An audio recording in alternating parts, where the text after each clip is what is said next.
For your assignment, a part of your work that you'll do while you're doing the UX flowchart is to brainstorm features. So, like, what are all the different like functionalities that is going to live inside of your app?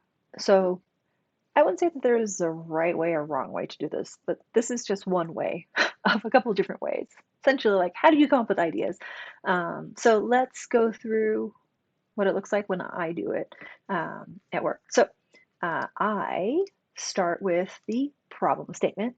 So again, like you always want to circle back to what it was that you were trying to solve. It's very easy to to kind of like go off on tangents when you don't continue to like revisit this problem statement as you're working. So I definitely recommend that you do that. So my problem statement was the general public needs a way to report non-life threatening emergencies to the correct local agency so that their concerns are screened and addressed appropriately.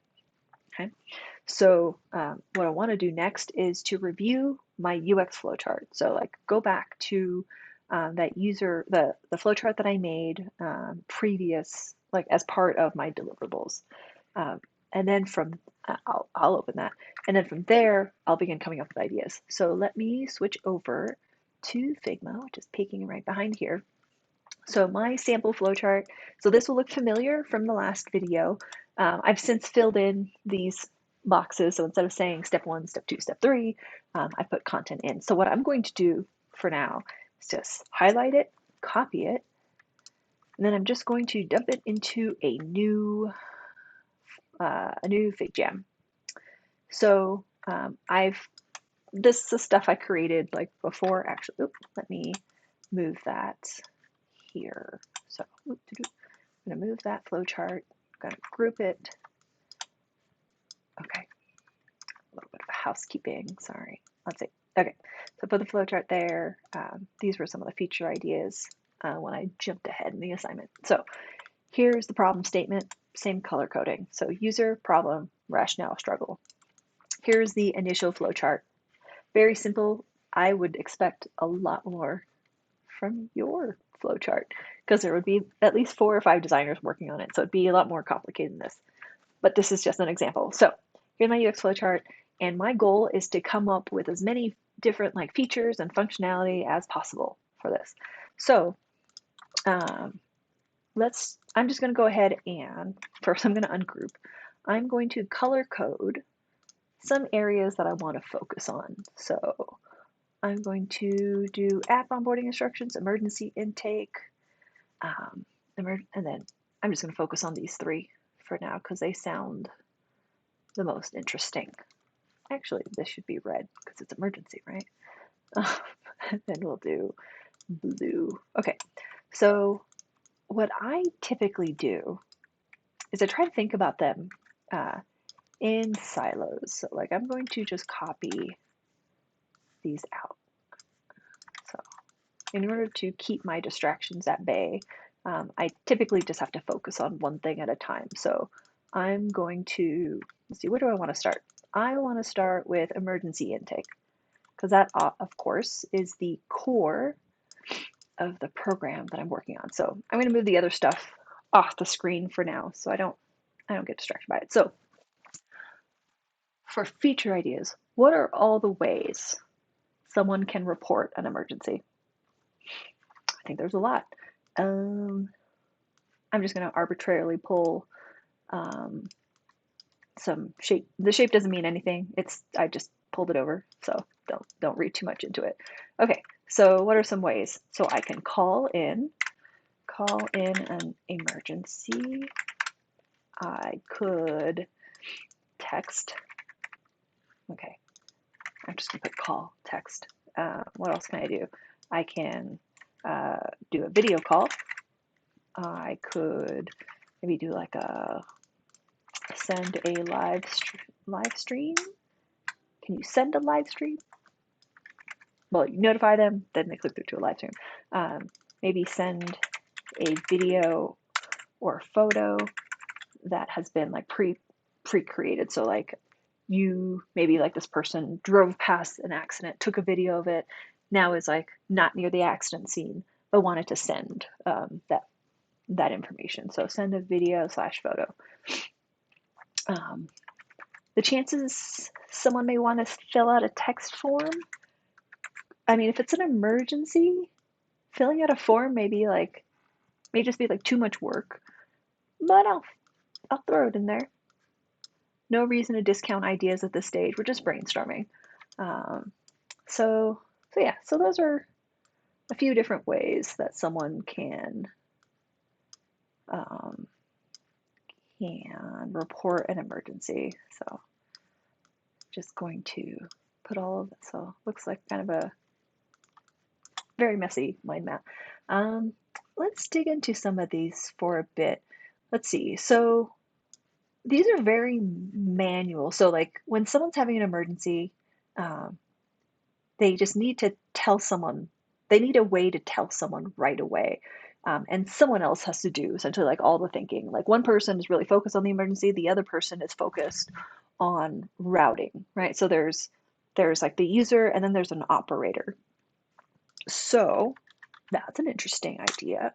So actually I'm going to erase all these. So, and then I'm going to move these down here.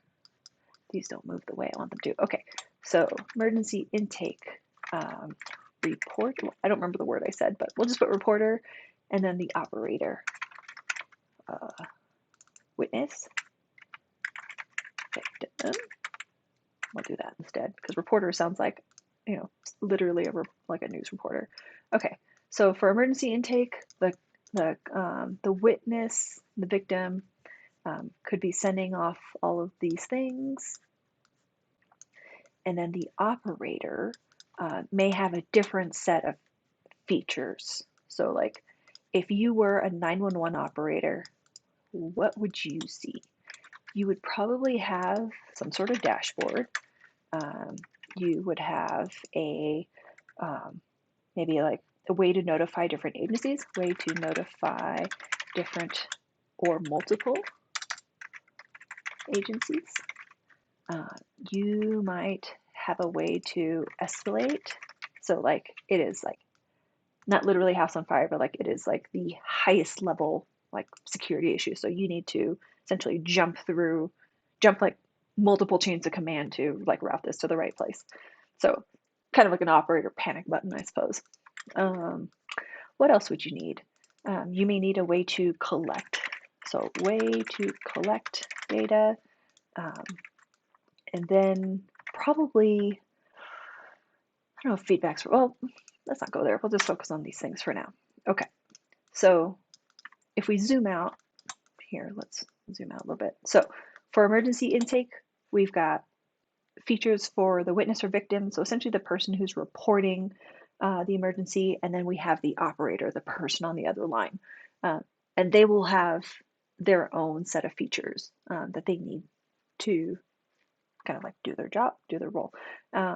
So here are the features that I came up with. So simply, you know, in this stage, you're just coming up with different ideas on how to help the users solve the problem that you've identified.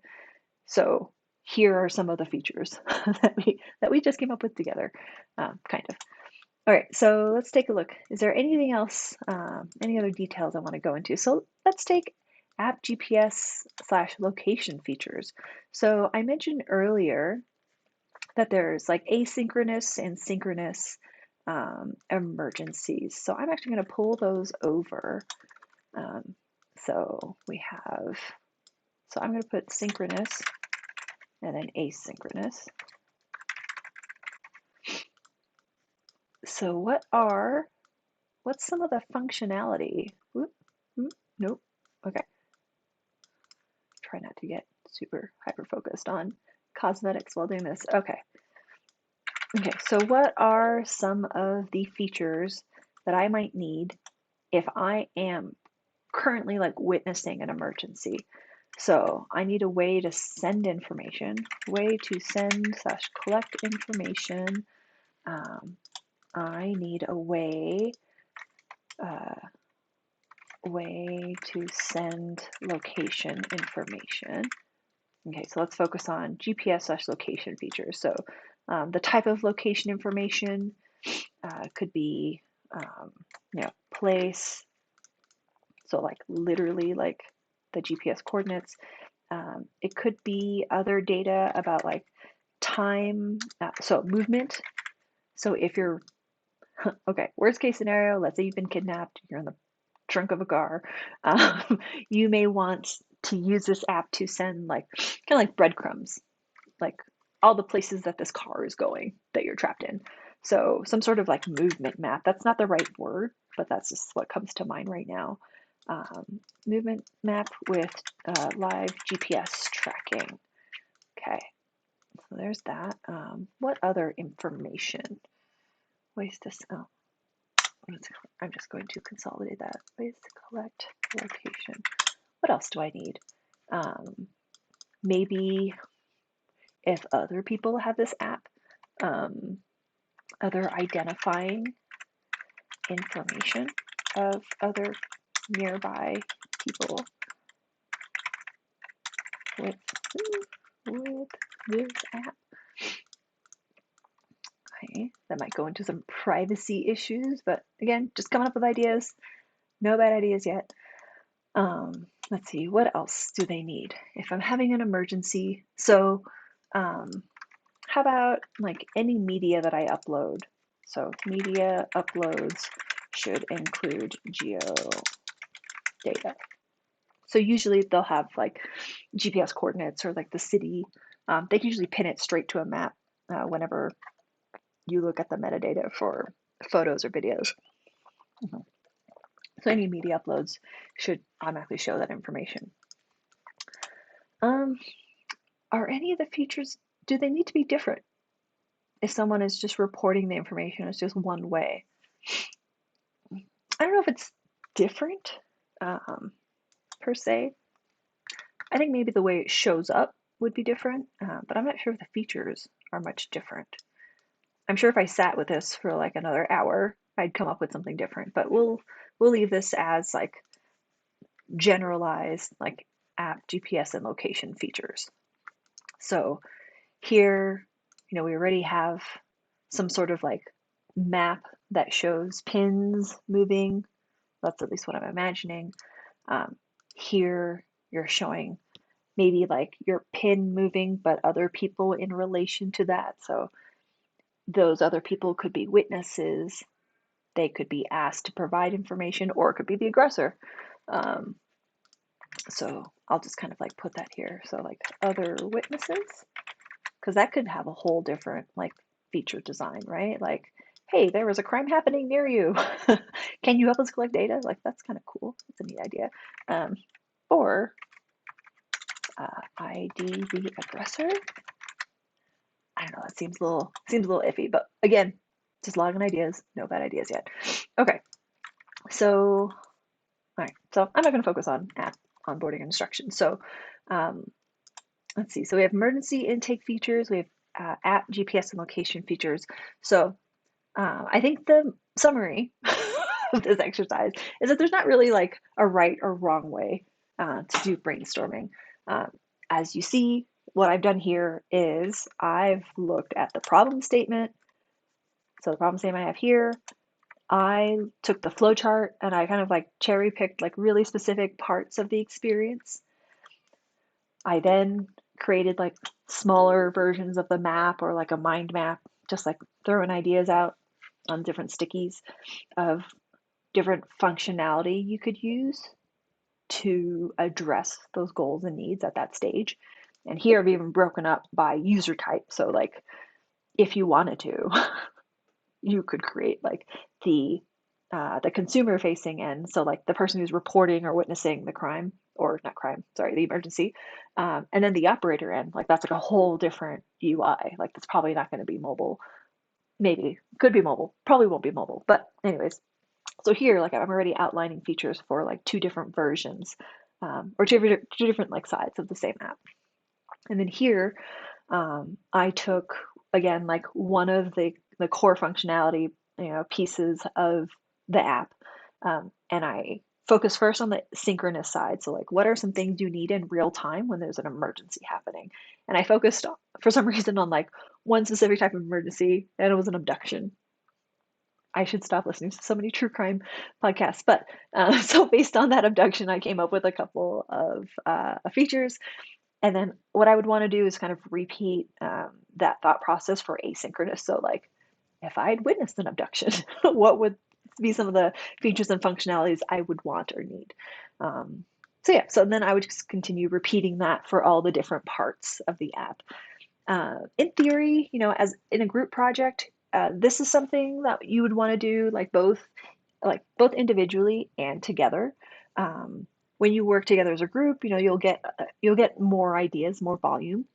It's always easier to reduce the amount of things you work on than to like create them as you go on the fly. So I would recommend while you're working on your problem statements and you all individually assign different features to yourselves, start off brainstorming those feature requirements on your own first, and then come back to the group and see if other people had a different take or a different interpretation on what that feature was supposed to do, and what some of the functionality would be for that part of your app. When you go out into the real world and you use like feature brainstorming and user journey mapping on the job, sometimes these are done at scale. So like you might have 30 or 50 people coming up with ideas. There's other tools that you can use. Figma is a great one because what you can do is there's even this little stamp here where you can like stamp on things that you really like. So that's cute. And then you've got like a +1. So you can be like, yeah, like I really think sending a video or photo is really important. And then you can even downvote things. So, you can be like, womp, no, don't want that, don't want that. So you can use things like some of the voting features to vote as a group on um, what the baseline features you wanted to design are. In this group project, every designer is in charge of their portion of the app, so you don't really need to vote. But just like when you get out there and if you're tasked as a UX designer to to run brainstorming exercises, to gather all the ideas, and to help people decide on what features to build, this is a great way to do it. Another way to do it would be to actually tag data to each one of these feature ideas. So, for instance, like identifying information other nearby people with this app, like what's the expected reach of this app? Like, do you expect everyone in Metro Detroit to have this preloaded onto their phone, if they purchased it through Verizon, for example? So, like, how many people have Verizon? How many people have this phone that is capable of running an app like this? How many people do you anticipate like knowing about this app in order to use it? So, like, you may want like specific data points to explain the scope and scale, and to like explain how important it is to exactly how many people. So yeah, so those are some ways. For the purposes of this assignment, you won't need to do that. But if you work on group assignments again and you need to drive consensus, like those are some easy ways to do that in Figma. So you should go ahead and get started with your feature brainstorming and flowchart. If you need any clarification or additional instructions, please feel free to reach out to me and I'll try my best to help.